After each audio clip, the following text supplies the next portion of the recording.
We always talk about the Fed when we talk about the jobs because they're going to be looking at them. So what are we looking for tomorrow, and what will the Fed be looking for? Right. So what we're looking for, I think, is a bounce back from what was a very weak February number. And so economists are really expecting to see that recover this month. I think the Fed is going to be looking for something that gets them closer to the trend that we had previously been seeing, which is somewhere in the 180 to 200,000 range.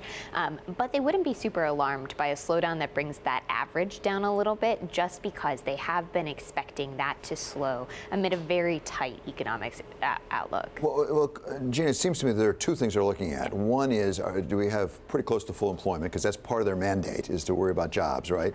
We're pretty close to that. I mean, even if the unemployment goes up a little bit, we'll still be in pretty good shape. The other is inflation and what's going on with wages.